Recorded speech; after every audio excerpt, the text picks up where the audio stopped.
Napping may seem like a universal behavior, something humans naturally do when tired, but the way different cultures interpret, structure, and value naps shows just how deeply rest is shaped by history, lifestyle, and social norms.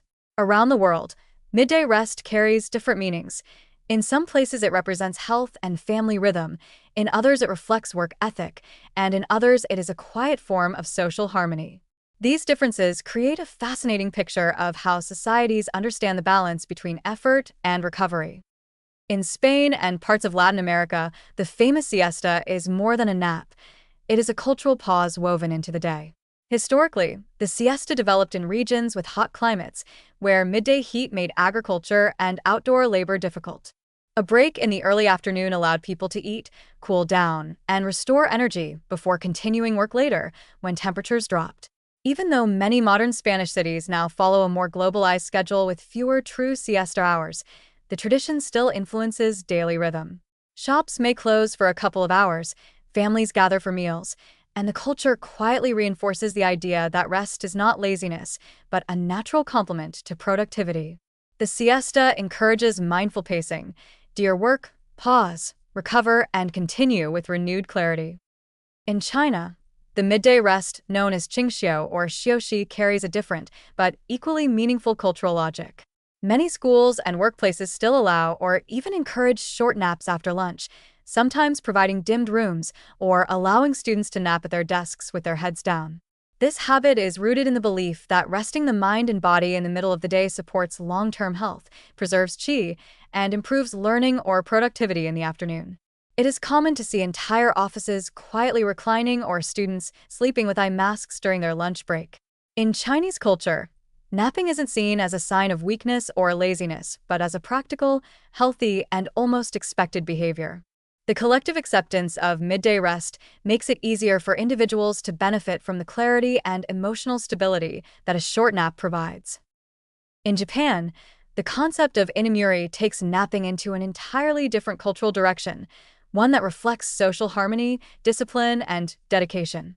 Inamuri means sleeping while present, and it refers to brief moments of dozing off in public spaces like trains, office meetings, or classrooms without withdrawing from the group.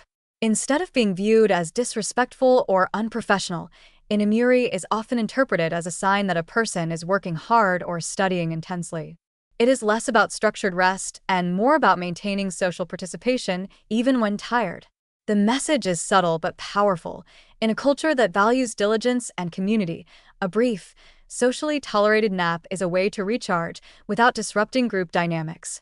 This form of napping highlights how rest can coexist with commitment rather than compete with it. Looking at these traditions side by side reveals how each culture integrates biological needs with social expectations. The Spanish siesta emphasizes balance and family life, encouraging people to slow down during the hottest, most draining part of the day. Chinese qingxiu reflects a belief in maintaining internal harmony, preserving energy, and supporting sustained mental focus. Japanese inamuri demonstrates an almost philosophical blending of effort and rest, where a nap becomes a quiet acknowledgement of human limits without stepping away from responsibilities. Despite their differences, all these cultural approaches reveal a common truth. Humans function better when we respect our natural rhythms. Whether rest is taken at home, at a desk, or on a train, the underlying goal remains the same: to restore clarity, ease mental fatigue, and support long-term well-being. What varies is simply the style, timing, and social framing. In a world where many people push through fatigue, these global perspectives offer gentle lessons. They remind us that productivity is stronger when paired with restoration, that rest can be a shared value rather than a private indulgence, and that each community finds its own way to balance effort with recovery. Exploring these differences doesn't just highlight cultural diversity, it also shows how universal and deeply human the need for a simple nap truly is.